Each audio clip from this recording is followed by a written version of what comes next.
Hey y'all, so I'm back with another video. Today I'm gonna switch things up. I'm gonna start reacting to red pill content because I just have so much to say. And as you can see from the title, I'm gonna be reacting to Sergeant Willie Pete's The Undefinable Woman video. So let me go ahead and share my screen.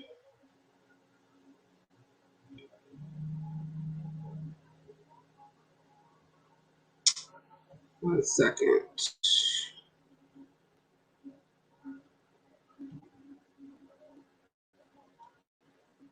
Okay.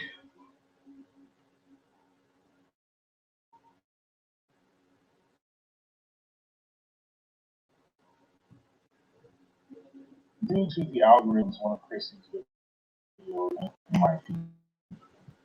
And I watched one and I watched the other. The first one was about women and their hair, and I mean, at the end of the day, Chrissy and I agreed on, we had conversations about that back in the day, and agreed on just that. How I want to say it, just agreed on the whole concept of, you're bigging up other races of women, when you she had a whole bunch of receipts in the video, just black women fawning over other races of women's hair, talking about how it's a one-way street. Chrissy always points that out about how things are a one-way street. Black women, do things in one direction, but then it's never reciprocated. And she covered all her bases in this video. Okay, all the bases. I mean, even when it comes to even my concept. I want it's like, what did I bring up? I was having a conversation with Cap, and I brought up because he kind of pushed back on me a little bit, and I'm saying I used to have the same conversation with Chrissy about you know wanting to walk into a room with a badass sister on my arm who's just just beautiful, just naturally beautiful, weights in order, makeup is in order, hair's styled naturally. Like, I don't want to walk into a room with a sister and then, some other race is a woman saying to herself in the back of her mind, and here you are, a black woman that's an imitation for me. You know what I'm saying? And I do want, white guy to feel some type of way. Now, people can get into the racism. Oh, white men don't want black women. Da, da, da, da. Now, again, going back to all the women who have been claiming they've been. Now, what's so interesting about his rhetoric? This nigga sits up here on YouTube year after year after year. Now, mind you, he's been on YouTube. For those that don't know, he's been on YouTube, from what I know, since I want to say 2010. And it's pretty sad that, like, over a decade later, you're still making videos and spewing vitriol. You would think that, like, he would be in a happy, healthy relationship by now. Because according to him, he's a high value man. He has a good paying job. He's got his own house, car, everything. So why don't you have your quote unquote perfect red pill woman? Why don't you have the fit, feminine, friendly chick? What is taking you so long? You know what I'm saying? Like, it's really sad how these red pill niggas, will sit up here and year after year after year, they're single. They either never been married or they've been divorced. And you know what it is? They're bitter because, like, they've hit the wall. They're over 30 or like even over 40, and they still have not been able to get the women that they want. And so now they got to run to the internet and just, spew vitriol and woe is me and black women this, black women that. Where is your fit, feminine, and friendly non-black woman? since you have such a problem with black women, where is Becky? Where's Maria? Where's Langley? Where are they? Why are you so worried about us if you don't want us? Dumbass. Swirling it up again, I believe that there's universal concepts, and I believe that an attractive person is an attractive person. And period. All this like white men are not attractive. Like they sure as hell couldn't keep their dicks out of black women. During slavery. You know what I'm saying? Which, obviously saw in 12 Years a Slave had, white women, feeling some type of way, which is why white men came up with all these Aunt Jemima, Hattie McDaniel going with the wind, the Sapphire, the Temptress, she's not a good moral character. She's not wifey material. Oh, I was going to get right back. I was just fucking them girls. That was literally the 1842 version of Jay-Z's line. I was gonna get right back. I was just fucking slave girls, that type of shit. But anyway, um, my whole thing is, I want black women as a collective to be, at a particular level, be their best. It's like part of the reason why, I started, working out or continue to work out is because, of these not just ideas of hypermasculinity for black men, but also, it's like the idea, like, first off, if we were bred as slaves to be stronger and bigger, to work the fields better, I'm like, well, then we should look genetically superior. If that's what it is, and arguably that's why, people say black people dominate, all sports and whatnot, right? And like Chris Rock made the joke, if they created a heated ice rink, we'd be winning that shit too, right? So I've always been on black people looking the part, not looking inferior, okay, looking like you're some sort of Marvel comic book character. Like I've always been big on that, and I wish that more black people look like that because it's just one of those things that people can't take away from. And the pushback that Kat was giving me was on how other especially white men, like they're never going to recognize us, or they're never going to recognize black women's beauty. I'm like, I call bullshit. I think that again there's a universal aspect, and yeah, they may not want to recognize it or acknowledge it or whatever, but at the same time, it's all about that feel some type of way bullshit. See, people ain't gonna say anything when it comes to feeling some type of way. So he brought up the grunge and Nirvana and whatnot. With the white boys that were sick and tired of all that shit, all that androgynous makeup stuff and stuff that they were singing about in the '80s with Guns N' Roses and ACDC and just all these like bands. Maybe not ACDC, but all these bands, they were very flamboyant in the '80s when it came to rock bands and makeup and big hair and fancy flashy cars and leopard print and all that other stuff. And Nirvana came out and he was the pushback to all that. So he gave the out to a lot of these grungy, working class white boys and walking around looking like um, the damn, shooters of Columbine, with their trench coat mafia and Django jeans and skateboarder this and skateboarder that. And meanwhile, at the same time, you had hip hop exploding, with hyper masculinity. And a lot of black men, of the '90s and my generation, they started working out and going to the gym. You had by 1999, with DMX and, where my dog's at and whatnot. And I mean, to me, what's so crazy is, to me when I was a kid, like DMX was huge. Like he was like, yeah, I gotta get like DMX. Going back and watching those videos, I'm like, DMX ain't that big. And you can see like now, especially with all the brothers on Instagram, Ulysses, Simeon Panda, and all this other stuff, all these guys, like black men, are trying to, just perfect their bodies and whatnot. And I'm saying that really started to take off in the '90s with all this serious fitness, which technically came out of the prison industrial complex. And type of way, because now if you look at the white boys now, right, there's so many that you had this whole idea of hypermasculinity with Arnold Schwarzenegger, John Claude Van Damme, Sylvester Stallone. There was white hypermasculinity in the '80s. At the same time, they had all that androgynous wearing makeup shit and everything else, right? But then in the '90s, right, it's like a lot of that kind of went away, and then all this hyper masculine black male imagery came into reality, and a lot of young black men followed that image, whether they were in jail or was working out or whether they were on a sports team.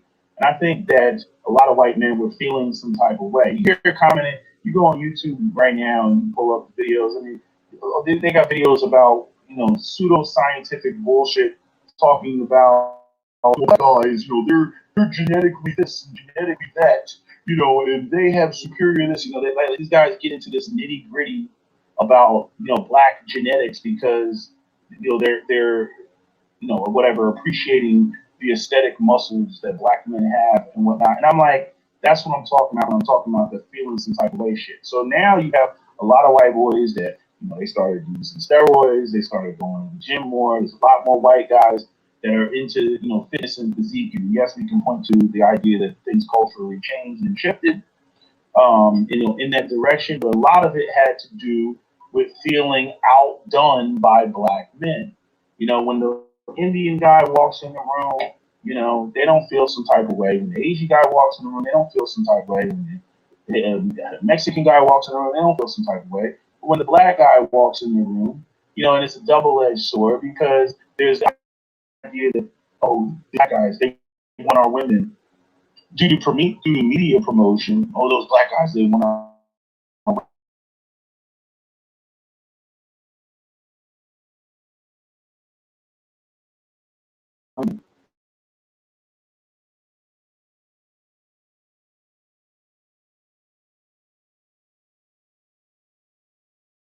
and then the other which And you know what? It's something about all that black male promotion he's talking about. It's ironic that they promote the aesthetics of the black male image as being strong and masculine and dominant, but they're the complete antithesis of that. Okay? Because at the end of the day, you are at the bottom of the totem pole when it comes to masculinity and manhood. You're dead last. I mean, you're the most undesirable man on the planet. Um, you have the lowest marriage rates because men are the ones that do the proposing. So, out of all races of men, black men are the least likely to ask for any race of woman's hand in marriage. The least likely. Okay. And if and when you do marry a black man, guess what? They have the highest divorce rates out of all races of men. And we all know that 70% of women, regardless of race, file for divorce. So when any race of woman gets with a black man and marries him, 9 times out of 10, she's trying to get out of that marriage because they just don't make good partners. They're horrible, horrible partners collectively. Collectively.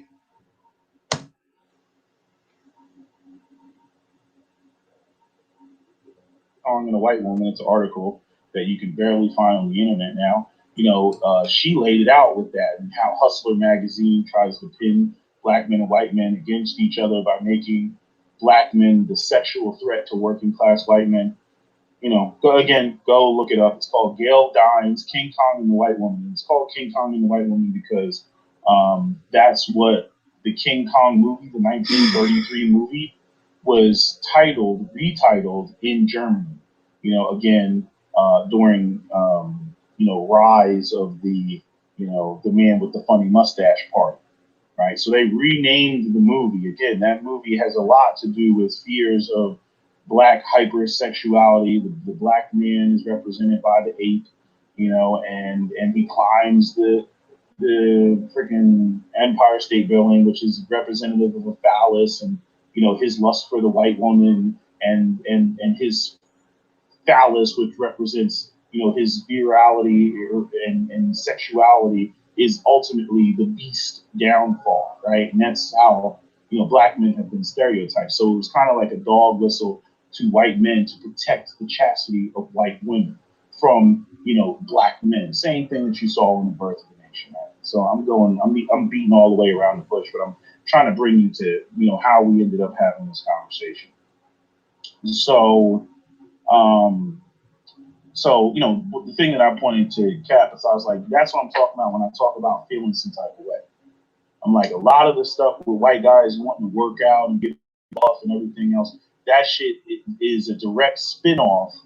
I'm not talking about doing roids and looking like how Arnold Schwarzenegger. Most guys don't want to look like that. They want to be Mr. Physique. But I'm like, a lot of that comes from them feeling some type of way and being outdone by black guys in the early 2000s because they represented, hyper masculinity and 50 Cent and with his shirt off, hanging upside down and stuff like that. So by the time They represented hyper masculinity to an extent.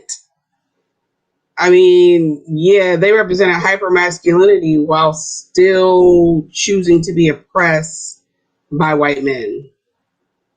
So I don't understand why white men would be intimidated by that because you can easily overpower them. Black men are easily conquerable. They're easily mentally and emotionally conquerable. So whatever the fuck that means.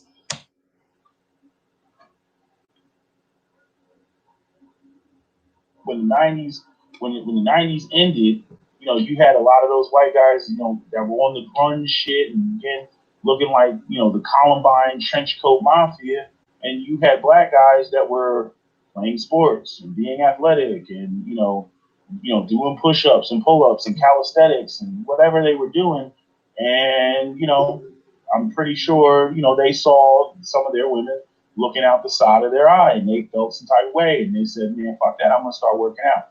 And so I'm just bringing that up as an example of it's not about them recognizing and giving, black women's beauty awards and recognize. No, it's about the feeling some type of way. And I don't know, maybe some people can't pick up on that, but I can definitely pick up on that. Somebody who's been big and muscular and tall, for the greater part of my life, I can tell you there is most certainly a feeling some type of way, and that's good enough for me.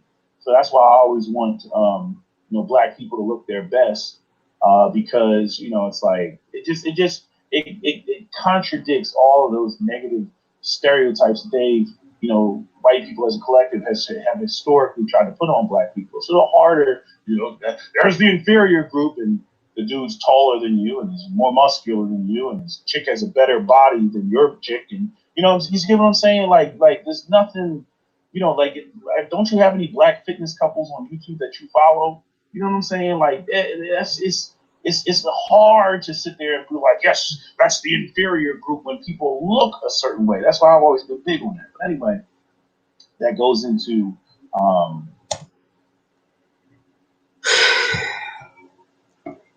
It's hard to say that they're an inferior group when they look a certain way. What the hell does that mean? So if black people look good or a black man looks a certain way, that means he's not inferior.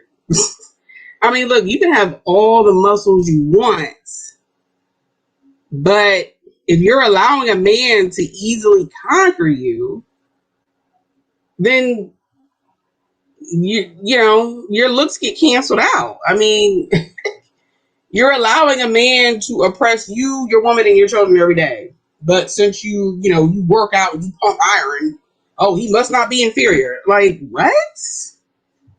That makes no sense.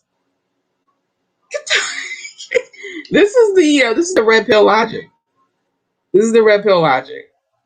So like, why wouldn't you use all that wherewithal to get unoppressed instead of just trying to look good and go into the gym, which is nothing wrong with that, but why not use that same energy, excuse me, to get the white man's foot off your neck? I mean, wouldn't that make sense?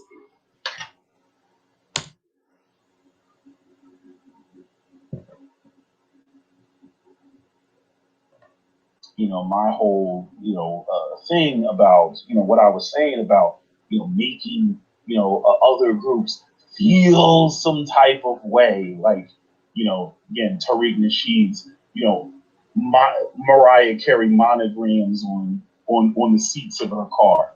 For some of you who remember that conversation. But anyway, now we're going to get into the meat and potatoes after that long introduction.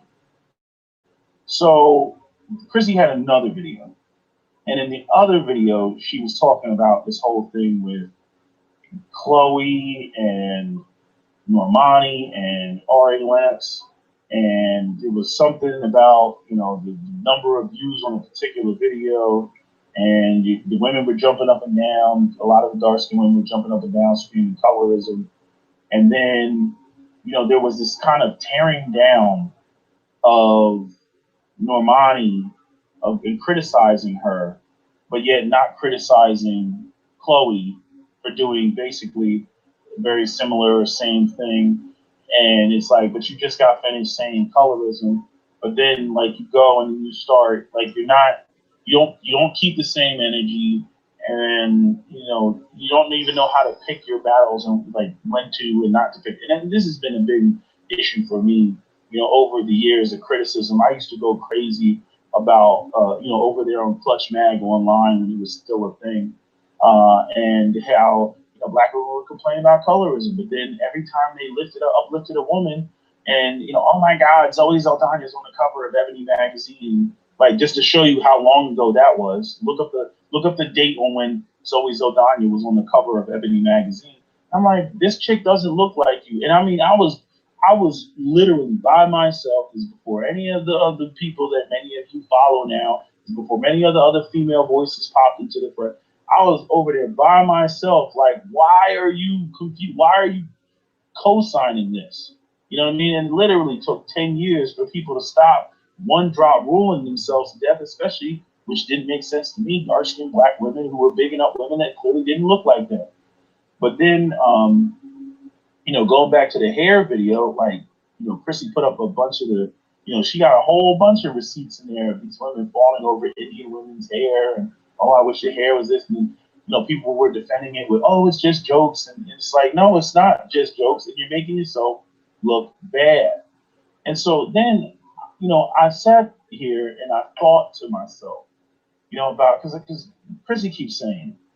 And she brings up this point about black men staying on code. And they stay on code. And they're on code. You code and code. It's amazing how, him and Christy don't fuck with each other anymore, but he can't stop watching her videos. Again, this is the weird obsession that red pill black men have with black women. They are weirdly obsessed with us, but they don't want us, but they don't want anybody else to have us either. This is truly psychotic behavior. But I digress. Let's keep going.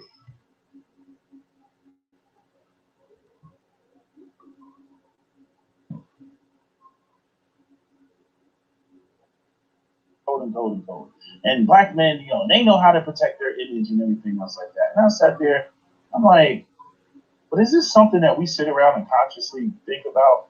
Are we always like, yes, we must protect the black man's image? So I called Cap up about it. And, I ran this whole scenario about how I got to where I got so that he fully understood. So I gave him basically the same explanation I'm giving y'all. And he said something that I think is probably one of the most profound statements he's ever made, and literally answers the $1,000,000 question. Which is, why are women all over the fucking place? Because that's Christy's frustration, and I have to admit, even though Chrissy and I have butt heads severely in the past, I do have to give her credit because I can't say that she doesn't call out, the women with their own hypocrisy and things that they do that are antithetical to, what they claim, is a problem or how it should be fixed, or just recognizing the situation in general. Like it's like they'll sit there and oh, it's colorism, and then turn right around and then tear down a black woman. And it's like, what the hell are you doing if this is your focus? But see, in my opinion, black women do that on everything. They literally do that on everything. And I don't think that what I'm about to say is actually a particularly a black woman thing. Although I will argue that, other races of women, I definitely stay on code more than black women. And Chrissy brought up the point about, anti-blackness and misogynoir internally within black women. And this is one of the things. This is one of the things that I love. Like, this is one of the areas where, I know Chrissy tries to claim I'm not being fair and balanced anymore, and I'm like, actually, she is, technically speaking, because she's acknowledging where, again, this is shit that is going on with women when black men are not in the spaces. Now, it could be argued about the origins of it. They'll try to blame, she'll try to blame black men. Oh, it's because they say this and they do this. And here's some colorist tweets from some rappers or, shit like that, and try to act like, it all originates, from there. Most of it originates from there. And personally, I just think that, when it comes to the colorism and the anti-blackness, you do get a lot of that from both sides, within the community. I just think that when it comes to black women, if it affects them so much, and again, they're the first teachers, you would think that they would be vigilant about not participating in any of this stuff. Them being the first teachers and them being the ones that are most negatively affected by it. But that doesn't seem to be the case. They just seem to just say, see, it's men. Men are the reason why I feel the way that I feel about myself, right? And we know that there's aspects of it that come from, white supremacy, the media promotion and all that other stuff, right? But so what's the profound thing that Cap said? He said, because I asked the question, I said, well, why do we as black men, like, why, I don't really think about it. He was like, nah, he's like, you're not going to think about it. He's like, let's look at it for a second. He was like, what are women's goals? What are they trying to do? Like, again, going into, like, what they focus on. And then it hit me. It's like, you just answered the $1 million question. I mean, this even goes into the for Harriet shit. I'm going to touch on that in a second. And I do need to upload the video that I did in reference to some of the things that she was saying in a video that really pissed me off. But this answers pretty much everything. Is, again, what are women's goals? And what I realized at that moment is like, yeah, women's purpose is undefined. And that's why women struggle and why they're all over the place. You know what I mean? Like, in other words, like, men are very focused. And one of the things that Cap, pointed out as we continue the conversation is that a woman's purpose is undefined. How, sir? My purpose is very defined. Maybe the woman that you fuck with, maybe the woman in your personal life that you're around. But excuse me, where, sir? Because the last time I checked, these niggas is walking around very purposeless. Okay, these niggas don't have a rhyme or reason.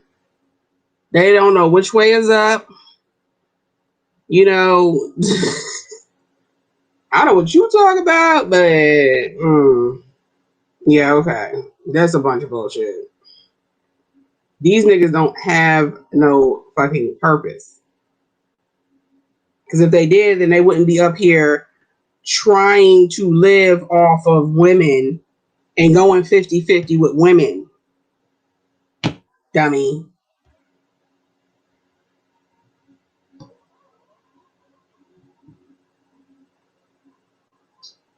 it's not a matter of that men, actively operate, in their collective best interest. It's not something that we actively think about.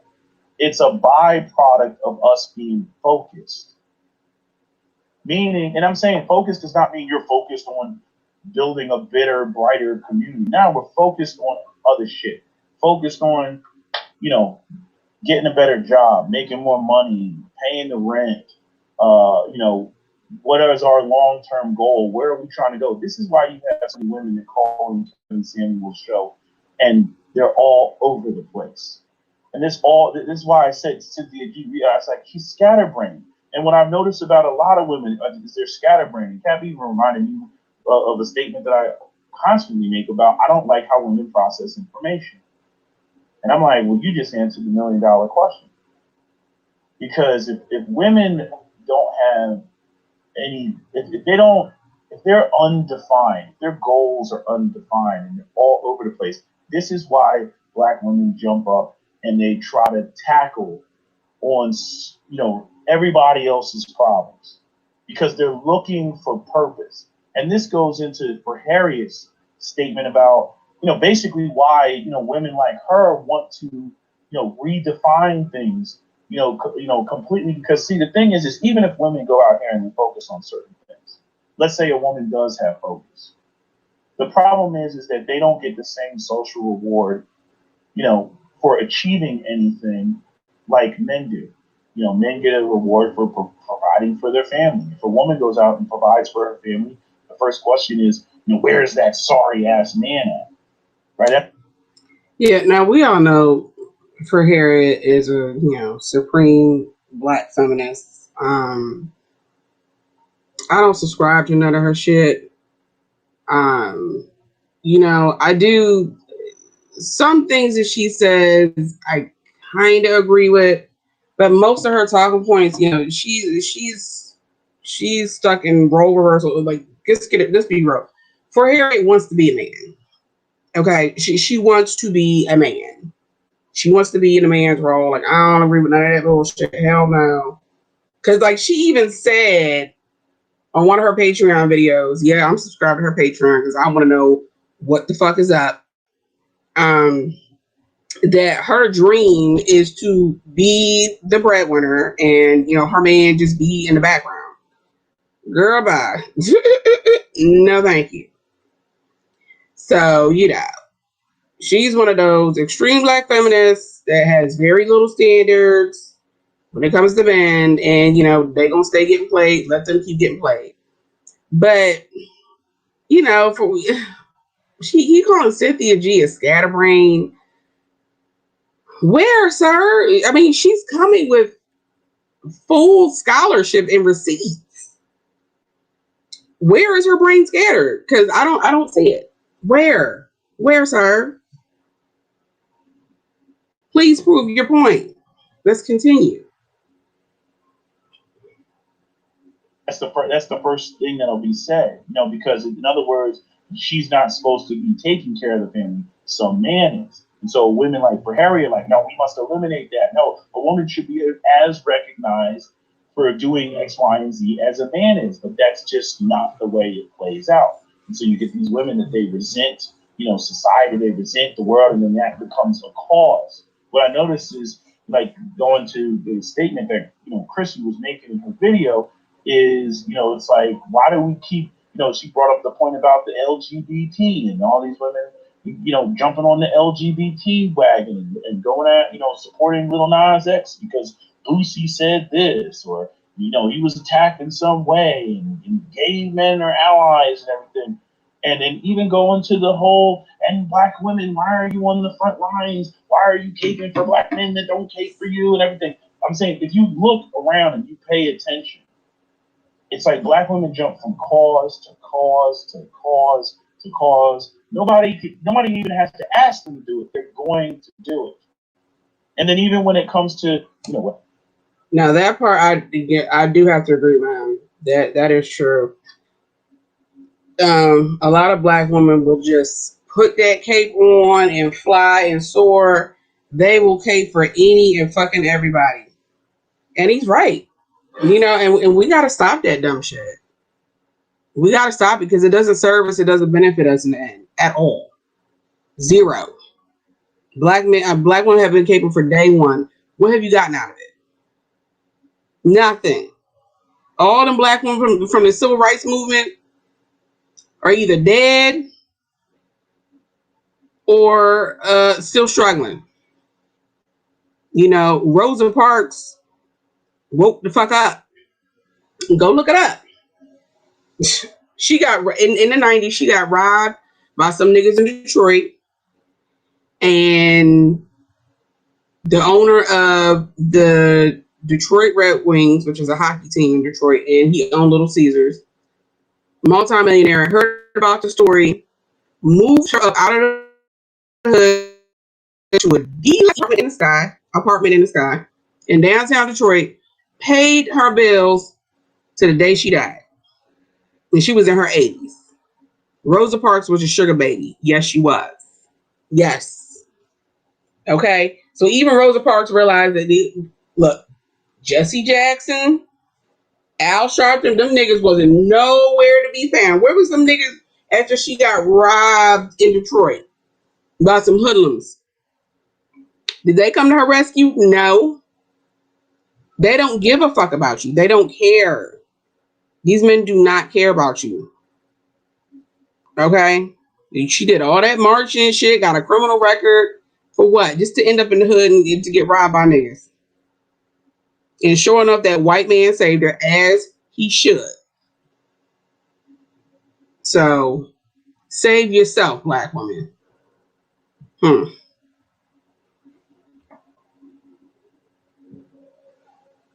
Whether it's colorism or featureism or there's always some cause they have to get behind. Why? Because they're trying to find purpose. They're trying to find a focus. Men are way more focused. See, we don't get caught up in this shit about how come you're not what would be the statement?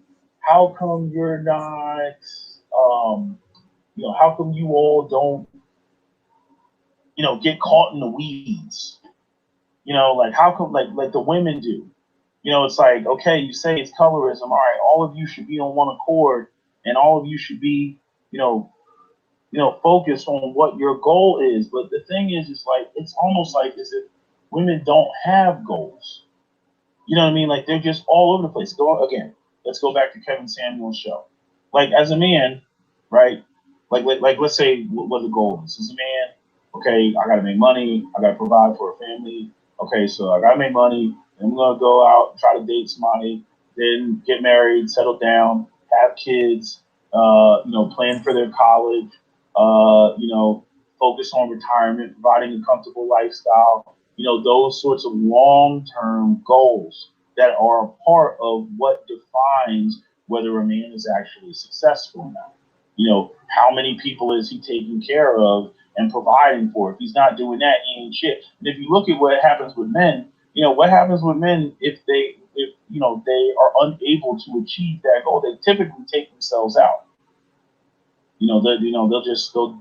They'll delete themselves, as people like to say, so the algorithms don't go crazy, right? But when it comes to women, no, women just jump from cause to cause to cause. It's like if I had a table in front of women and I had a bunch of books on the table, and let's say each book represented a different cause. Like women will grab a cause, be at the cause for a certain period of time until somebody says something, and then they're redirected to another cause, and then they'll be at that for a certain amount of time. Like even the women that go out here and they have kids, right? A child is a temporary. It'll give you temporary purpose, right? Temporary purpose. But the thing is like the way the man looks at a child is it's a long-term purpose. Like that's going to prevent me from doing what I'm trying to do. That's going to prevent me from getting from A to B or A to C or A to Z. That's going to prevent me from doing that. If you notice, a lot of the women, that call in Kevin Samuel's show, like they'll have kids and they don't recognize or understand how the child has derailed. It's like, okay, you say you want to be married, man. Yes, I want to be married. Okay, so why did you go off and have 2 kids by 2 different men? It doesn't even register to them. And like, when Cap and I were analyzing this shit, one of the analogies that we use is Back to the Future, right? So y'all remember, Back to the Future, right? Biff Tannen's almanac, right? And Biff Tannen went and changed the future. I will say he's right about that. Women, you got to take control of your room. You are responsible for your. Y'all be out here having 2, 3, 4, 500 baby daddies, and then you start getting up in age, and then you want somebody to be your Prince Charming, knight in shining armor, and you got like 5, 6 kids though, sis. And you got 3, 4 baby daddies. I mean, you have no self-control. You have no self-control. It's not a good look, sis. Okay, in order to play this game and to play it well and then to win, you gotta have self-control. You gotta take control of your wound. You can't be letting any and every old nigga nut up inside you. You can't do that, sis. You can't let these red pill niggas win. You letting them win if you do that. You gotta take control. You gotta have self-control over your loins. Okay? And you have to vet and be selective of who you allow inside your body, in your womb. It's just that simple. Very simple. And it was a different timeline from 1985, that when they went back into the future from 1955, right? After, I believe, what is that? The second movie ends, right? And so they go back into, is it the second movie or the third movie? I think it's the second movie. Anyway, they go back into the future, and then they realize that they're in Biff Tannen's alternate reality, where basically Biff Tannen is like the representation of Trump in the Trump Towers and all that stuff. So they go back in the time machine, grab the almanac before 1955 to basically get back to their reality. And the thing is like a lot of women don't realize that when they have a baby, they're now on an alternative timeline. They're not on the same timeline, that they're on. They think that, oh, well, I just took a 20-year or 18-year detour, and now I'm back on the market, and now I'm basically where I left off. And it's like, no, you're not. You're in a completely different timeline. You're in the Biff Tannen alternative universe. And so they get pissed off and they get angry when Kevin goes up there and basically tells them, that, you now have a different value. You bring a whole bunch of things to the table that a man that has goals and a purpose and is focused on what he's trying to do with his life, you bringing you into his life now completely disrupts that. And there's so many women, the vast majority of women who call Kevin Samuel's show do not understand that fact. You see? And it's because women are so unfocused. They meander through life. They just meander. They don't even consider how much it costs. They just throw numbers at the wind. Yes, I will have a net worth of 80 million. That's what that woman said on Kevin show. Is talking about, she wanted to be a freaking some sort of art designer or something like that. And she was like, I'll have a net worth. And just literally just throwing shit at the wall and hoping it sticks. Men can't do that because our success and our failures are easily definable. Women, on the other hand, it's all over the place. And so, when Kat said it, I was like, well, that explains damn near everything. That explains all the lack of focus, why, from colorism to freaking luxury movement to freaking all these things that these women, claim that they want to do. They say that they want to get from A to B. But then, again, it's like they completely get distracted. They have no focus.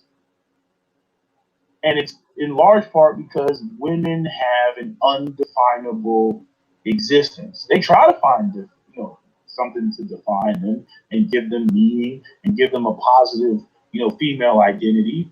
But outside of being a wife and a mother, historically speaking, there hasn't been anything for them to be able to define themselves.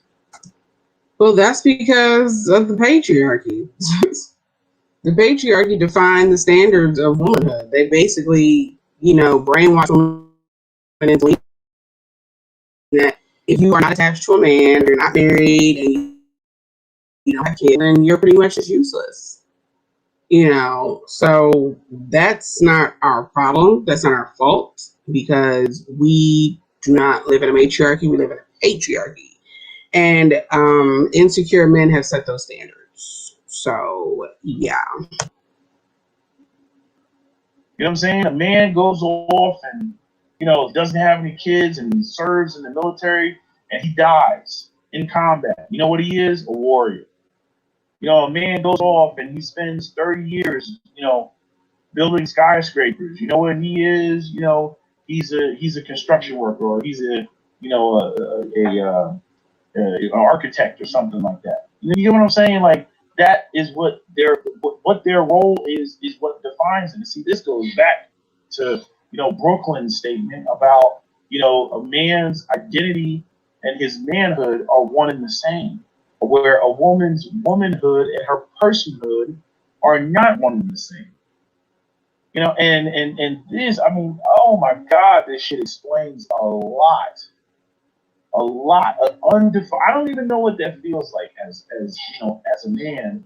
I don't know what that feels like to be that to just like kind of just meander through life, like to be that unfocused. I'm saying, regardless of whether a man actually gets there or not, like he points to a destination. I want to get here. Kids are gonna fuck me up if I have a kid, out of wedlock, or if I have a kid prematurely. That's going to screw me up because now resources have to be diverted in that direction as opposed to the direction I'm trying to go. Yes, I plan on having kids, but I plan on having kids once I get there because there is a more secure position, and then I will have kids, and then I will be able to, comfortably bring a child into the world. But if you look at a lot of these women they're literally meandering through life.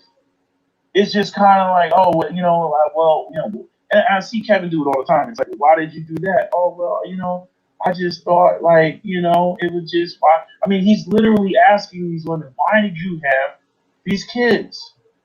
And they don't have solid answers. Why did you have the kids with him? Oh, it just kind of happened. Like, it's just, they're like leaves in the breeze. Again, he is right about that. I can't relate because I don't want kids. I don't have kids.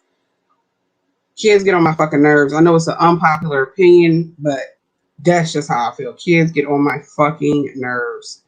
Um, and I have people in my life, women in my life that are just, and I've been saying that since day one. Like a lot of these women, they meander through life.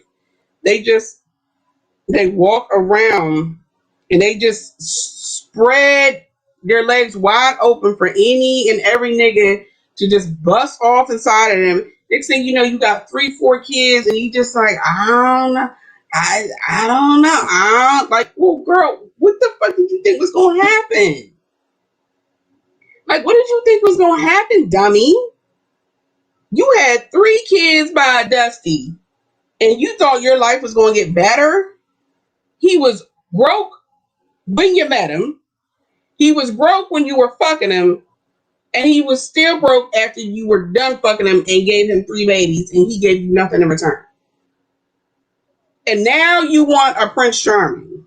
Girl, that's your dumb ass. I'm sorry. Like I agree with him on that part.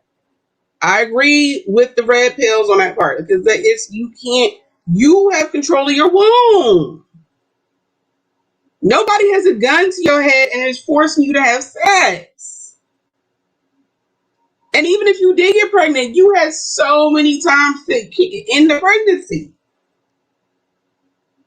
I mean, like there was so many chances to stop, and you refused.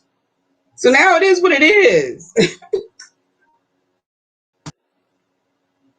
Which further completely reinforces why women shouldn't be in the job, why male leadership is so needed, And I'm saying this might be a gender issue. This might be something innate to women, and ideas and concepts of leadership might be innate to men, or it could be a social construct, which is what for Harriet tries to push.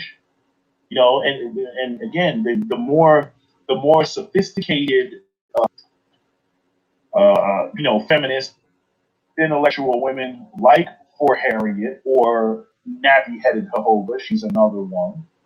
Their whole thing is to change the definitions of society because they argue it's like women who will argue that girls don't want to play with dolls naturally. They only play with dolls because society encourages women to play with dolls. Or women choose particular career paths not because women naturally want to do those particular career paths, but because society pushes them, in that direction. And so what they try to sell to men is, again, this is what Harriet does especially. Don't you want to be free? Don't you want to be free and not be defined by these things? But then the stupid thing is, it's never as okay. Well, now that you have men that are basically just as aloof as women currently are, like who's going to do the building and the maintaining and defending? And nobody ever asked that question. Then when it's not done, then again, by default, the complaint still falls on men because regardless of whatever Harriet's trying to do or Brooklyn's trying to do or any of those other women that want to redefine shit, the female sex is trying to do, the rest of the world and the rest of society doesn't operate like that. And what pisses me off about women and makes me have a lot of anger and in my heart towards women when it comes to that is because they'll try to convince men of this shit. And I'm saying if the men co-sign it, go along with it, whatever, women will try to, once they realize, oh shit, this isn't working, then they'll quickly retreat back to the very archaic system that they wanted to smash, where now the burden of everything is on the man and he didn't do it. And now it's, fourth quarter, 2 seconds on the clock, and he needs to somehow switch it all back. And it's like, it doesn't work like that. Like that shit takes a decade or more of preparation. And if he was on some, Hotep bean pie looking out your third eye stuff, by the time, he's, in his mid 30s or 40s or mid 40s or whatever, it's too late. It's too late to make a course. I mean, he could try to make a course correction as much as one. It's like trying to move the Titanic. The momentum of the ship, they couldn't avoid that iceberg. You see, and see, women, like, they won't acknowledge, like, yeah, I was on some bullshit and I had this motherfucker on some bullshit too, and now we're really both just screwed. No, she's gonna look at him and be like, you're weak, you're just sorry, I knew I should have married a white man, I knew I should have gone with another race man, and they'll start doing all that Cynthia G bullshit. And I'm like, bitch, you said all this shit. You were in the whole paradigm shift, and now now you recognize in your maturity that doesn't work. Again, all you're going to do is put the burden and onus on the men. And I'm saying, even if it's not that individual woman, it'll be every other freaking woman out here. Like I'm telling you, men cannot listen to women. When it comes to the things that need to be, because they're too scatterbrained. He is right about but for Harriet, like I said, she's trying to get women to engage in role reversal, and men can just be feminine and all this bullshit. Because it's like, well, okay, you want men to be feminine and have a pussy holes bust wide open, but well, who's gonna protect you, boo? Huh? Who's gonna protect you? You gonna protect me? So if somebody try to come busting up at my house 3 in the morning, I can call you, right? I can call you. You gonna come help me? Yeah, right. Get the fuck out of here. See, a lot of women they're just full of shit. They like to say things because it sounds good. But yeah, we need the men to be non-toxic masculine. Okay? Stop trying to eradicate masculinity altogether. We just need to get rid of toxic masculinity and keep the healthy masculinity. That's all. It doesn't have to be, so extreme. to completely eradicate masculinity because all of it isn't bad.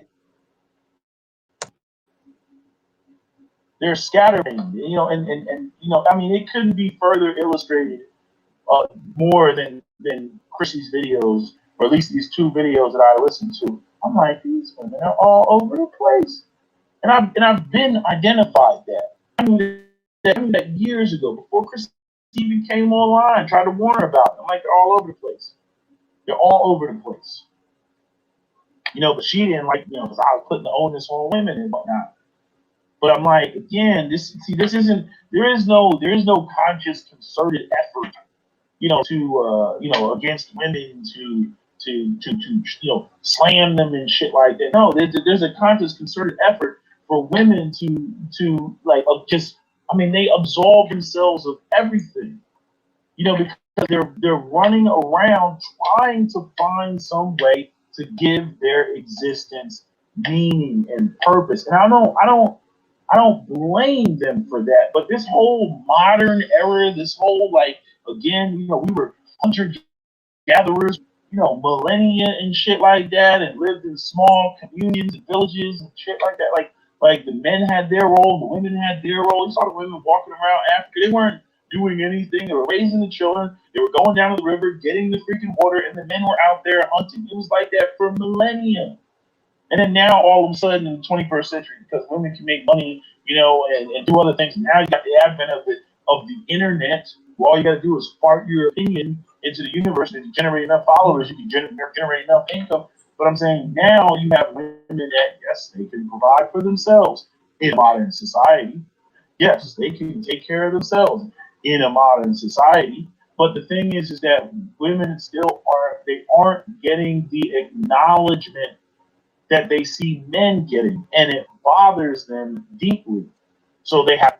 That is not true. I don't give a fuck about acknowledgement. Look, you cannot speak for every woman. I don't give a fuck. I don't need acknowledgement from society or anybody. And you saying that women couldn't take care of themselves in a non-modern society? What are you talking about? Like, have you read any kind of history book? There were societies of women where only women existed and they lived and thrived, you know, tremendously. So I don't know what you're talking about. Excuse me, that makes no sense. And even today, even in third world countries, there's a village in Africa, I forget what country, where the women have completely removed themselves from the men because the men have no self control, they're abusive, and they force themselves on women sexually. And the women have completely removed themselves from the men, and they are thriving and doing just fine without the men. And even before modern societies, women did that, and they thrived very well without the men. So I don't know what the fuck you're talking about. Give themselves purpose. I'm a pro-black revolutionary. Now I have purpose. I haven't accomplished anything. I know what to do. I'll become a mother. Then not only am I a mother, but nobody can criticize me because I'm someone's mother. I talked about that before, about being a mother, being a shield to many black women. You know what I mean? There's a lot of people, truth be told, the only thing that they're going to accomplish in life is having children. I know that sounds sad, but for a lot of people who don't have the best grades, don't have the best intellect, whatever it may be, that's about all they're going to accomplish. That's true. I don't want to belittle that, but when you have people that are just like they look at themselves like, I'm nobody, but hey, I can be a mother, I can be important to somebody, I'm important to this child, that's that can get a woman into a lot of serious trouble, especially if she has a child by the wrong man. Yep, that's true. Now even I have to re-examine, of quite a few things when it comes to this because, even I'm saying, yeah, that is fucked up. It is fucked up that, women don't, get Like in other words, I can understand where women are coming from. And then even this even further goes into the video that I just did about women wanting power, thinking that power is going to give them that recognition and give them that purpose. And why can't I be the one standing on the edge of the cliff, the precipice, with my Lionel sword and holding it up to the air. And that's why you see all these movies with, all these rehashed movies with, oh, let's take a male role and put a female in it, and make her the protagonist. And then you got a 120-pound woman, doing scissor kicks around some dude's neck and flinging him across the room and shit, like, a 250-pound man across the room. Like, really? For real? Like that's what we're doing now, and you see that. You saw that in the new Star Wars and all that shit, and how she just, took Han Solo, it took Luke Skywalker years of training, had to go to Dagobah, what I mean, in the swamps, with Yoda and everything else, and then all of a sudden, she picks up the lightsaber and she just knows because of women's intuition. She gets into Han Solo's Millennium Falcon. She just knows, how to fly it around like a goddamn Tony Hawk on a skateboard, flipping it around the sand dunes and shit. It's like, Han Solo don't even fly like that. Chewbacca don't even fly like that. That's their shit. But yet, friggin', she just knows. You see? And so, to a man, it's not even believable. Men got to put in the time. They got to put in the years. All the delayed gratification, all that. It takes a lot of time for men to get themselves established and get themselves, really put together to where, they're very attractive to many women. But I gotta seriously like think about this. I don't know what's gonna change because men aren't gonna change their position. It's not going to benefit them changing their position. Hell, even when it comes to swirl and interracial dating and whatnot, a black man with his shit together is appealing to other. What I mean? So to give all that up, just for black women, and then enter a situation of nonsensical, role reversal or a situation where you somehow take on the burden of responsibility yet you're not in control. Who's going to do that? Who's going to do that? Nobody's going to do that. So just focus on the women that are more traditional. Why can't you do that? Why are you focused on women that want to engage in role reversal? Like it's not making any sense, sir. Like you're all over the place. Talk about scatterbrain. You're a scatterbrain. You're all over the place. You're so dead laser focused on women that want to be stuck in role reversal. Why? Just find you a traditional woman of whatever the fuck race you want and mind your business. Like again, it said you've been on YouTube for over a decade spewing this shit. Like, why haven't you found the fit, feminine, friendly, traditional woman? What is taking so long? What is taking so long, sir? Like it just makes no sense. You know what I mean? So I don't even know what advice I could give black women that have this sort of belief system and orientation. I don't know what to say. I don't know what to say. I'm like I just see. I'm just recognizing and seeing how I'm like, nah, this makes sense. This is why they're so scramble brained because they're looking for purpose. They're looking for focus, and it depends on what season it is. Oh, it's January. Oh, Black History Month. Oh, or excuse me, February. Oh, Black History Month. Oh, I think I'll be pro Black warrior. Rough and tough with my Afro puffs, protesting Black women this month.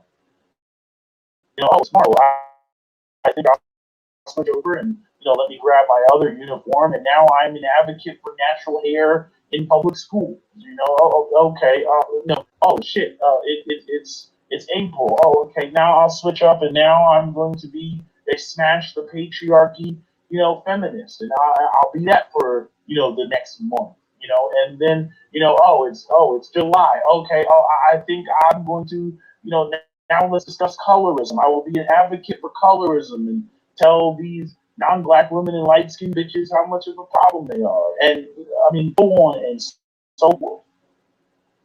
You see.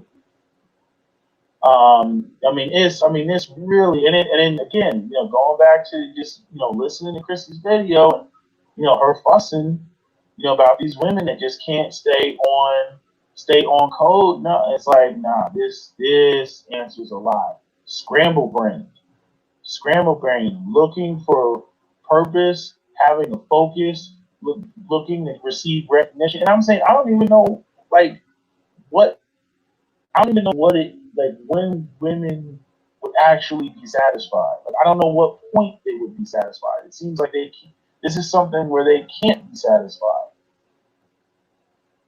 Like I don't even like what is the end game? What is the whole thing? Like again, like I said, the only thing that men have to offer, patriarchal men have to offer, is vice president, first mate.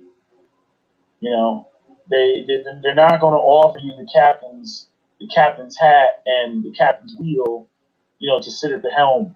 They're not going to offer you that. And see, this goes into why, like, even if you have a woman, this is why personally why men need to stay away from these type of women. If you have a woman, who like if you have a woman that cannot be satisfied being a wife in a marriage, and that's what your goal is, to be a husband or a provider, or whatever traditional orientation you want to have. I mean, again, you see this thing with the what's his name, something Franklin, with Megan Good. You know what I mean? I mean that clip that O'Shea the Duke Jackson posted of Megan Good talking about what her ideas of marriage and her fears of marriage, and just saying the coded language. Of wanting to leave the door so that things are left undefinable. And see, that's the whole thing when you leave things undefined. Because when things are undefined, you're kind of free to move about and move around. When things are locked in, I'm gonna tell you the beauty of things being locked in. When things are locked in, it actually has focus. You know what I mean? Like it can go back to the women of the past, and we'll talk about how wives were received. It was to be a married woman. You don't want to be some. Yeah, it was a thing to be a married woman because you had very limited options. Like, my grandmother's generation, she was born in the 30s. Black women had extremely limited options. Like, women in general had limited options, but black women even more so. You know, uh, you know, just being able to go to school, get a job. It was very harsh. Those times are very harsh for black women. And my grandmother, unfortunately was an awful woman because her her father abandoned her mother. Typical Dusty. Left my great grandmother in the hood with 9 kids. Okay. So you know how that the fuck is. So my grandmother grew up with just a disdain for men. She had abandonment issues she never dealt with.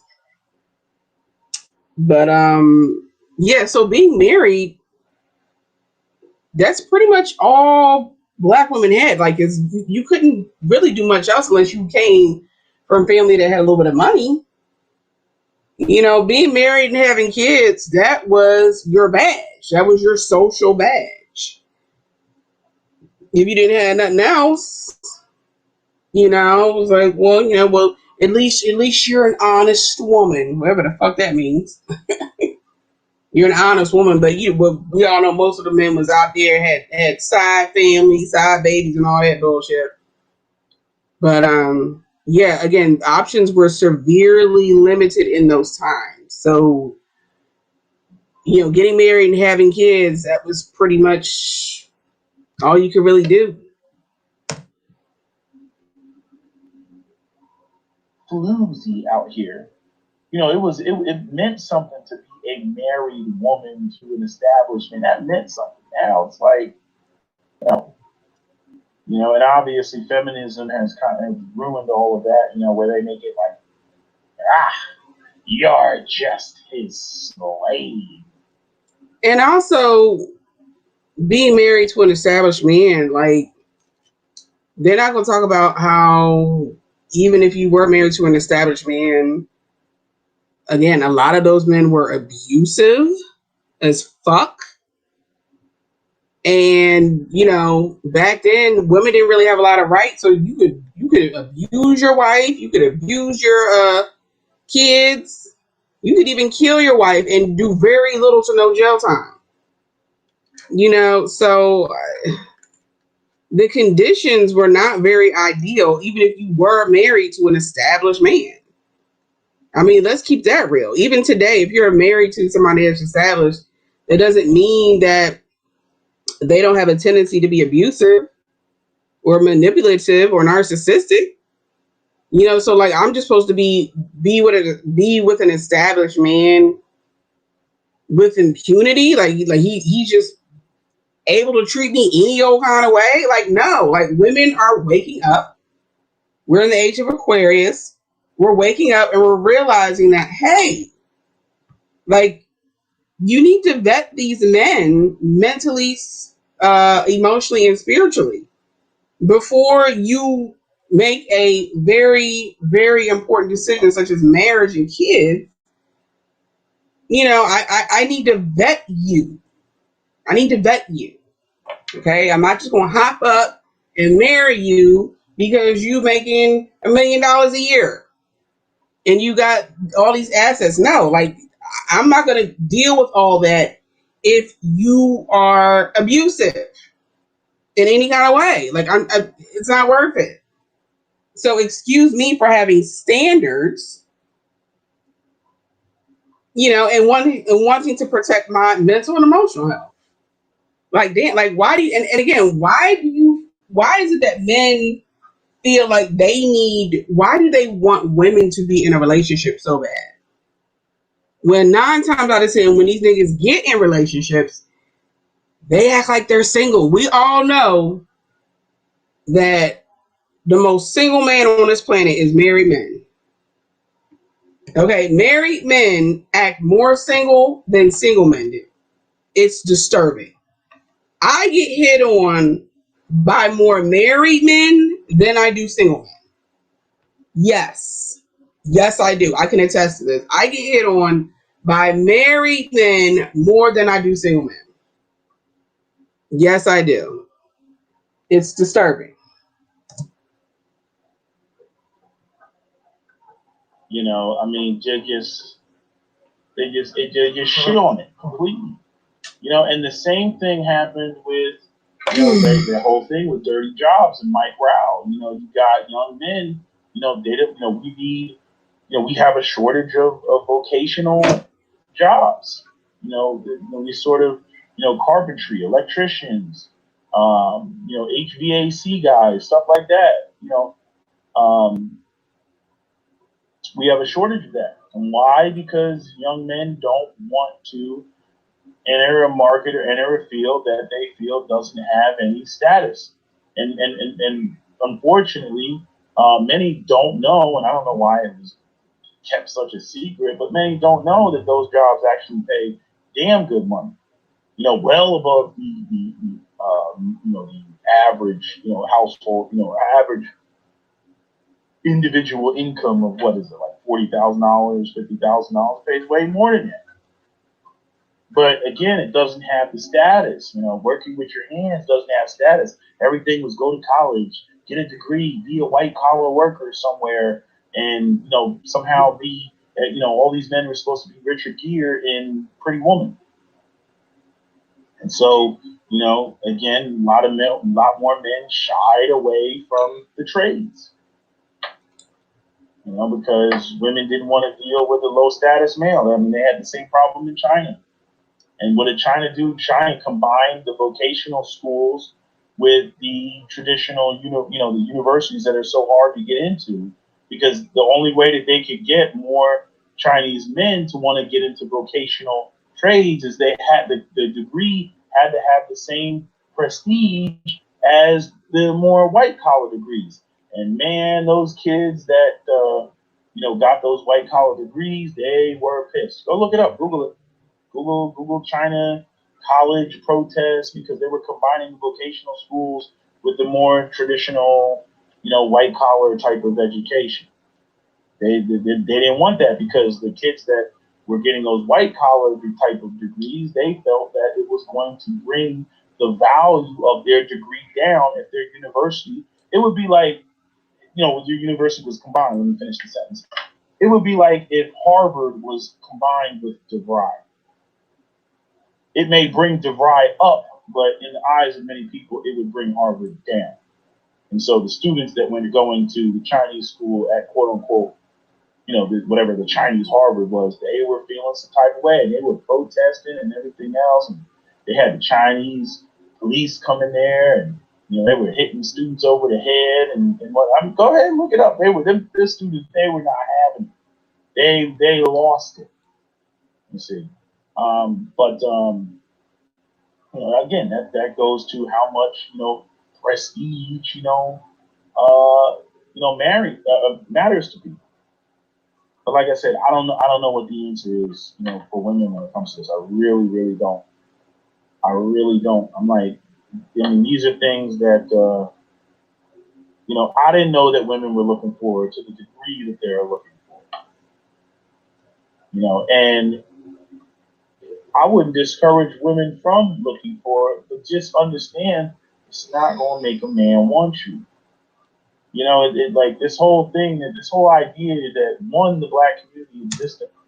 That's true. I mean, like, there's nothing wrong with getting your degree or learning a trade or learning a skill, but again, black women are socialized extremely differently, unfortunately, than other races of women. We're socialized to work. We're socialized to work and to just do good in school, because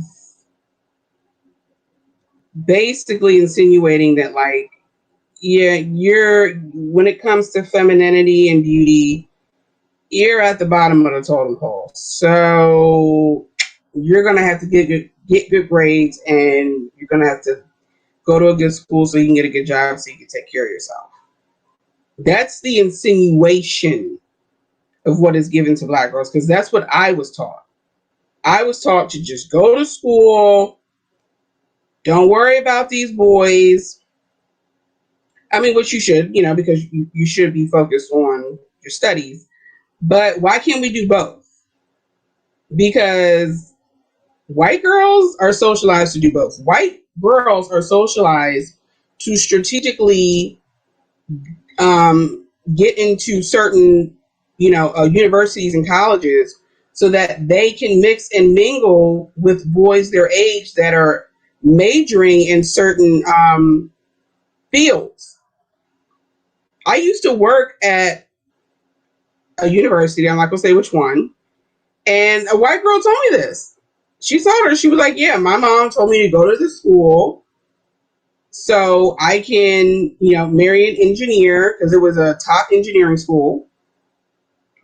So she can marry an engineer, and then just be a little lily suburban housewife. Like, I'm telling you, this is what white mothers, not all of them, but the ones that know, and they teach it to their daughters, because her mother was a housewife and her grandmother was a housewife, and they both went to college. They strategically went to certain colleges and snagged up that doctor, that engineer, that lawyer, and yeah, they ain't never worked a day in their life. That's the game that is not taught to little black girls. We are masculinized from a very, very young age. And I'm tired of the shit. I'm tired of black women having these babies, birthing these little black girls. You bringing these little black girls here just to be fucking work mules? Really? Get the fuck out of here. The only race of women collectively that teaches their do not teach little black girls femininity and womanhood. They if anything they get very very little of it, while all the other races of women get that from an early age, and they know how to come out here and compete. While we sitting up here, oh I got 15, I got 3 4 PhDs. Okay, that's nice, but you don't know how to you don't have self control when it comes to men. You got 3 PhDs and 3 baby daddies. So what the fuck does that mean? I digress.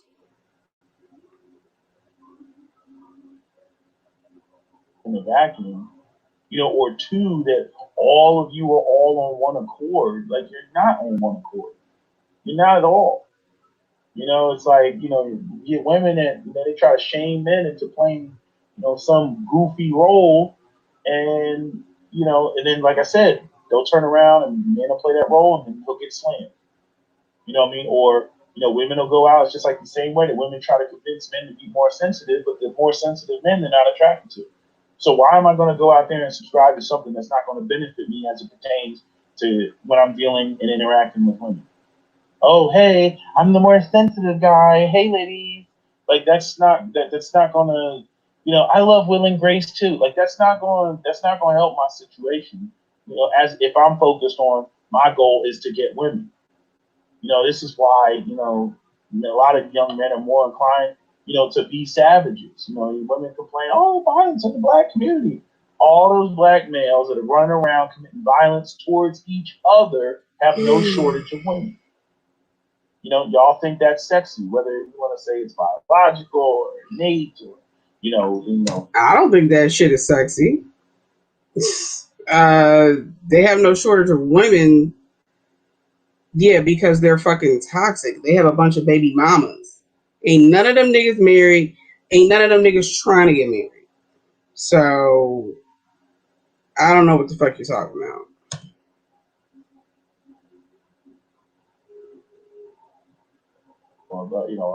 A man engaging in high risk behavior and surviving shows his genetic fitness. I mean, these are the sort of subliminal things that go into women's minds.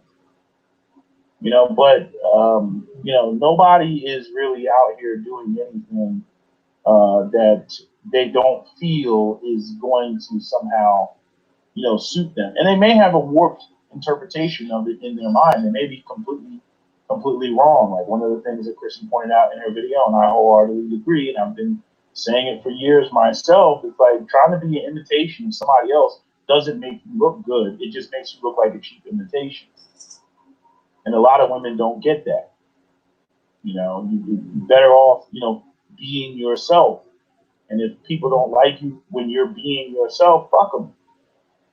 But trying to be an imitation, if anything, it's a very strong signifier of not only what you value, but I guess what you think is valuable and what you think other people think is valuable. And so once you establish that, it's hard to sit there and try to put yourself on equal footing with the person that represents the concept that you value more than you value yourself.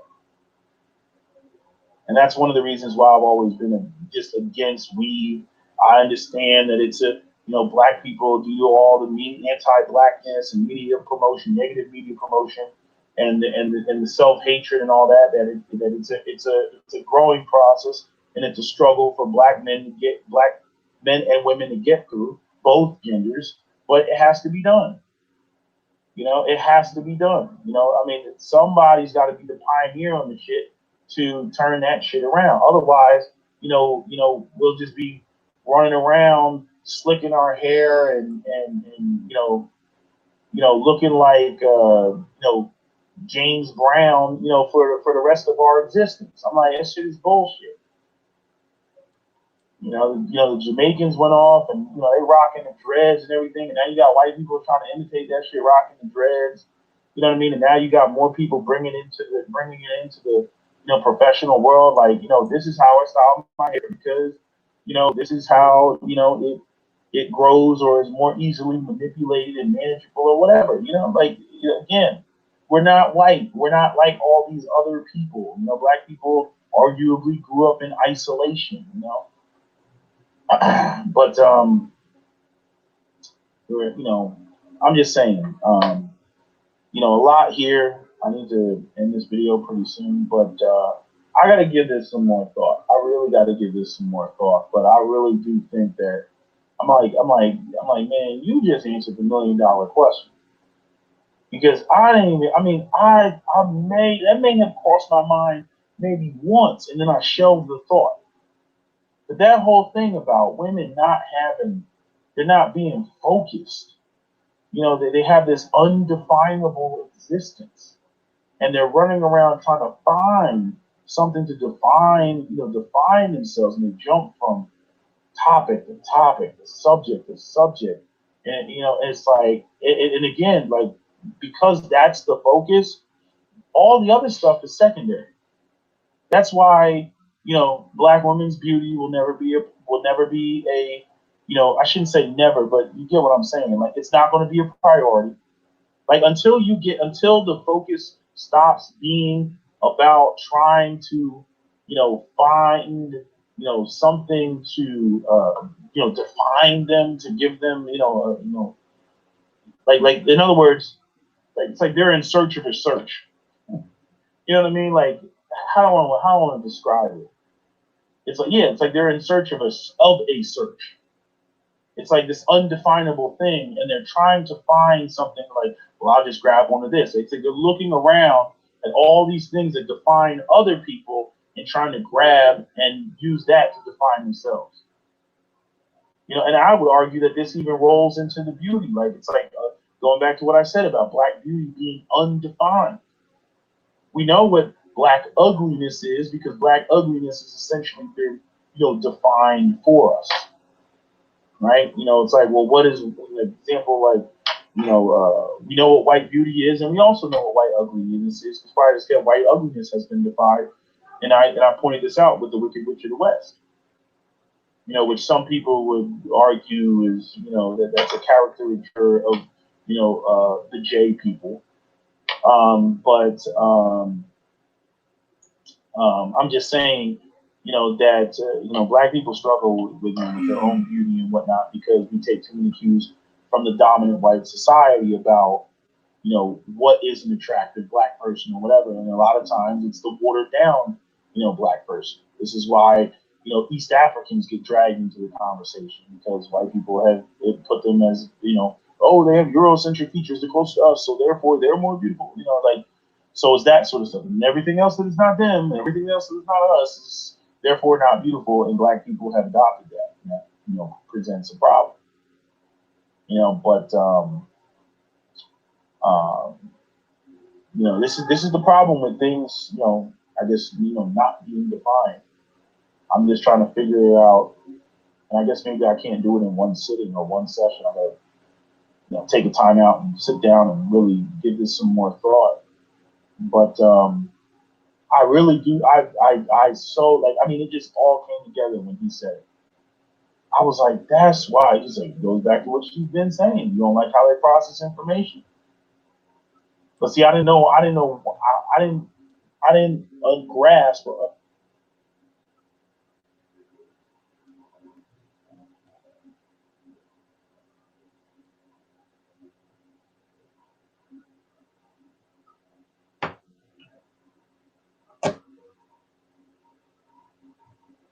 understand at the time. Like even when I make those statements, I'm like, I didn't understand that they were out here searching for a search.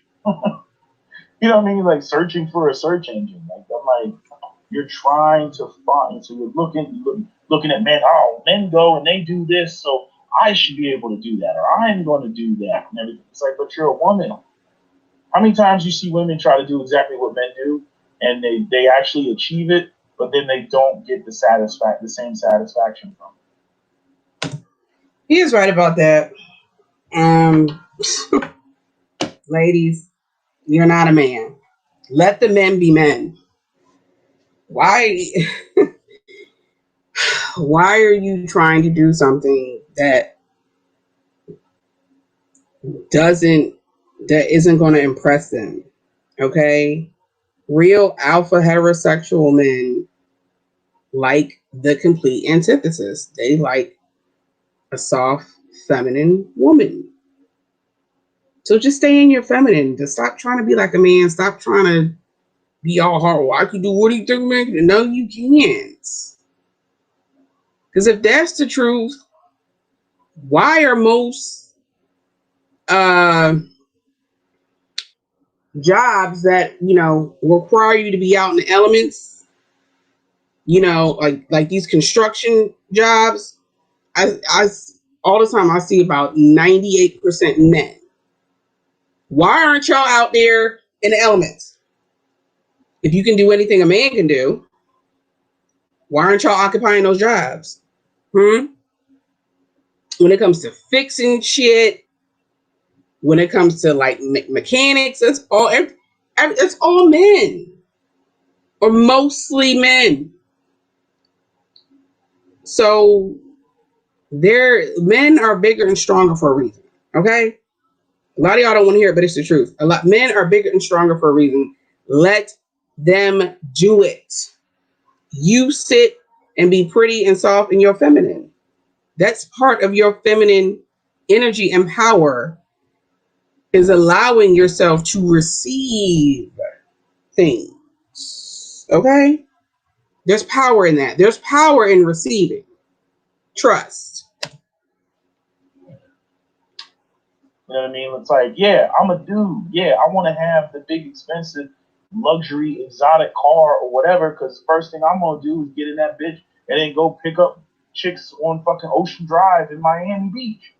Hell yeah, that's a fantasy, right? But to a woman, like, okay, you want to get a Porsche 911. Okay, you got a Porsche 911. And now what are you going to do with that Porsche 911? We're going to pull up to the club and, holler at some dudes and have them get in the whip. How come we've never seen any of these, like, female version of gold digger, remember those gold digger, like, things that they do on YouTube where the guy gets a car, he's got an exotic car, and he has like a hoopty part right next to it. And then he's like, hey, he's leaning up against the Ferrari, like, this is my car. And then I was like, yeah, you want to go somewhere? And she's like, she looks at him, looks at the car, and she's like, yeah. And then she goes to people starts walking back to the hoopty, and then she's like, no, that's okay. And then he comes back around the block like, yeah, bitch, remember me? You know what I mean? Like, you don't see women making videos like that because it doesn't go down like that. It just doesn't. You know what I mean? You see a woman with a Porsche, and you're like, man, I can't afford her. You know what I mean? You're like, man, shit, man. I'm like, nah, that's you. You know what I mean? I mean, hell, so you can see a woman that's all dolled up. Is another point that Chrissy brought up in her video. You can see a woman, she's all dolled up and everything. She looks she look expansive. She look expansive. And you'd be amazed at how many dudes walk away, not because they don't think the woman is attractive, but because it's like, man, like, again, if he's really about his own masculinity, has his own strong male ego, he's going to be like, nah, I ain't ready for that. Not yet. Bitch, catch me in a year. Wait till I get my money up. And they'll be right back in her face when they get their money up. But at that moment, they're like, nah.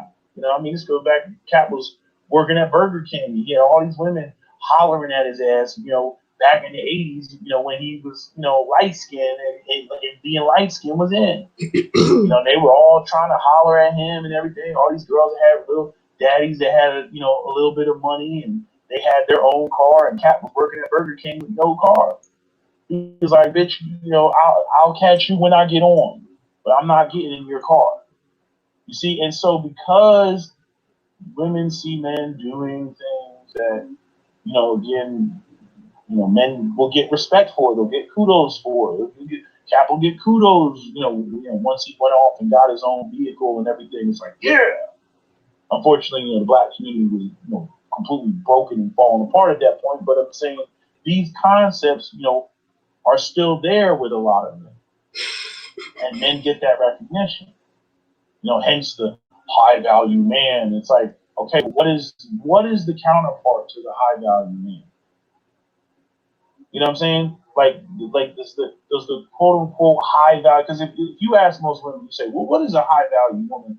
A lot of them would act like a high value woman is the exact opposite of a high value man, or excuse me, the exact same thing as a high value man. I mean, I've even seen Kevin do this. He's like, well, what do you think what do you think a high value man is looking for? And then the woman starts describing the shit, and by the time she gets to the end, Kevin's like, and you just described the man. That's how off a lot of our women are.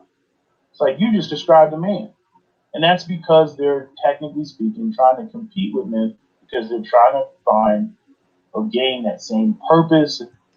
Because we're socialized to be masculine, unfortunately. Like I said, we're unfortunately competing with men because we have been socialized in the black community to be the strong black woman, because 9 times out of 10, daddy ain't there.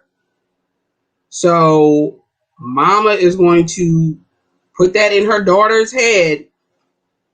You need to be strong and independent so you don't end up like me with a bunch of kids that you can barely take care of. But that goes back to mama, being reckless with her womb and not, having better standards. That's also something little black girls are not taught from their black mothers.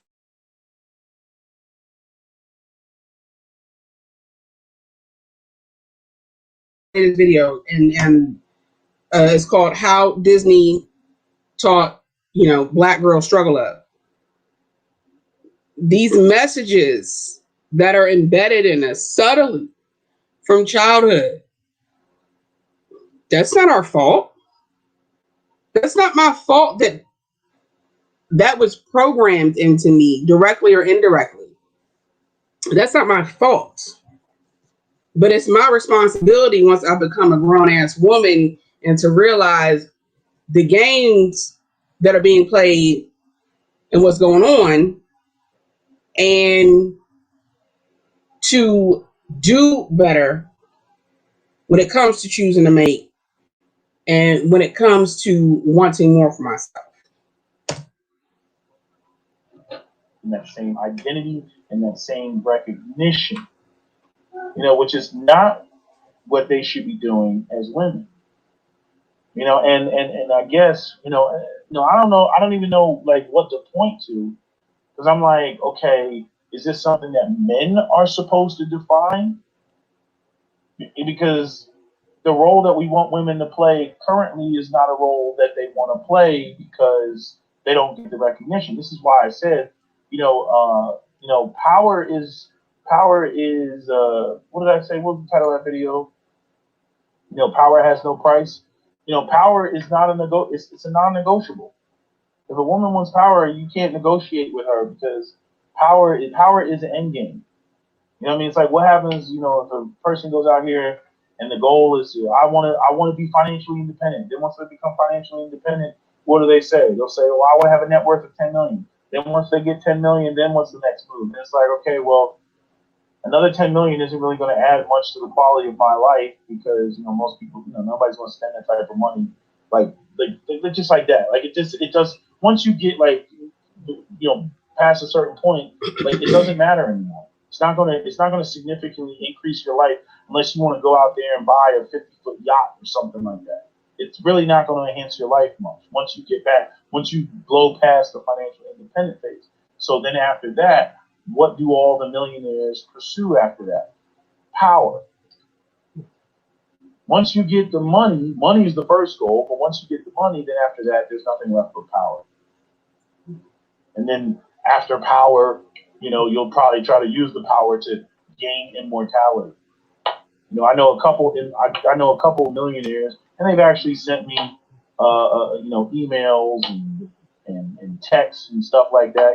Guys that I've met over the years who, they're in the tech industry and everything else, and they send me all this shit about immortality. Really, what do you think about this? About immortality? I'm like, I'm trying to live forever. Like, who are you? Freaking Peter Whalen? Like, who the hell are you? You know what I mean? Like, they're literally like trying to live forever, asking me about freaking, you know, how to reset telomeres and shit. I'm like, for real? Like, and I get it because they have the money. They're doing the whole power thing, and they want to maintain that power. It's like, how do I maintain this power? Like, I've accrued all this wealth. Then you mean to tell me, yes, you're going to die, and you can't take that shit with you. And it's like, damn. How do I live forever? How do I freeze myself? I mean, go ahead, look at the number of millionaires who literally have frozen themselves. I mean, they have like these cryostasis chambers that they try to go. Well, I can't. It's so crazy. You have people. I can't afford that. Well, how about you just preserve my head, and then maybe technology will advance enough to where I'll be able to be resurrected, like with somebody else's body. Wait a minute, grow it out of a bunch of stem cells, like just stupid shit. Go ahead, look it up on YouTube. There's already documentaries on it and stuff like that. They want to live forever because they want to be able to transfer that power, to ever. Again, your life has to be awesome if you want to live forever. I mean, it just has to be awesome. I remember somebody had a post and was about a vampire, and it was like, you ever notice that vampires are always rich and shit? They always got like a mansion and everything. And somebody wrote a comment. They were like, well, yeah, motherfucker, if you've been living since 1872 and you're still broke, he's like, just walk into the sunlight. I was killing myself when I read that shit. Just walk into the sunlight. If you still been broke since 1872, like just walk in the sunlight, bro. You know what I mean? Like that shit had me dying. I was killing myself. But anyway, um, yeah. So I don't know. A lot to think about. I'm getting ready to go to bed. I'm done. I just need to get this off my chest because can't shut my brain on. So that's all I got to say. That's all I got for you. That's my video, SWP out. And do I have to say, I've never done this, but do I have to say like and subscribe? I mean, people, like, I swear, like, let me just say this, because it is kind of irritating. It's getting on my nerves a little bit. Okay? I have a consistent follower.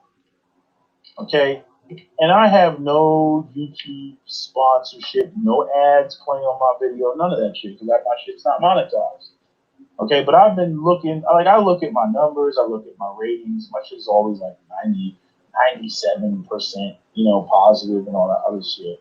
I got a lot, I get, people like the video. It's like, I got consistently, like, look at my videos. They all have consistently around the same number of people 3,000, 4,000, 5,000 views or whatever. And I'll have like 1/10 number of likes. I don't want to sit there and be like, Kevin, get them likes up, get them likes up. You know what I mean? But it's like, it reminds me of that TikTok where it's like, you know what I'm saying? Like the TikTok that goes, what does it say? That TikTok is like, what does it say? It's like, oh, what's the TikTok? How does the TikTok go? It's like the one where it's like, yeah, but you don't share my shit. You don't share my shit. And that's kind of how I feel. I'm like, yeah, but you don't share my shit. I mean, like, it's like, and then you got these people that just in the shadows that listen. Like, what? Like, why don't you just make a freaking fake account, okay, that you just watch SWP videos on, and then like the damn video so that it doesn't get mingled in with all your other shit and all the other people who literally listen to me habitually, but don't want to like my shit. You know what I mean? Like, what the fuck is that? You know what I mean? I'm out here putting out free videos, haven't asked anybody for a fucking dime, and y'all can't even take the time to like or subscribe or whatever. You know what I mean? Like, the shit is just, I'm just saying, like, I got a shitty ass audience. I'll say that much. A loyal audience, but a shitty ass audience.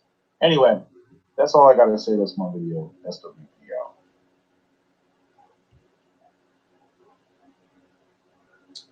Okay, so yep, you guys heard my spiel while he was doing his spiel. So hope you guys enjoyed this reaction.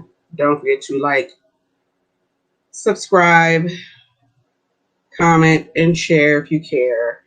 And I'll catch you guys in the next one. Bye.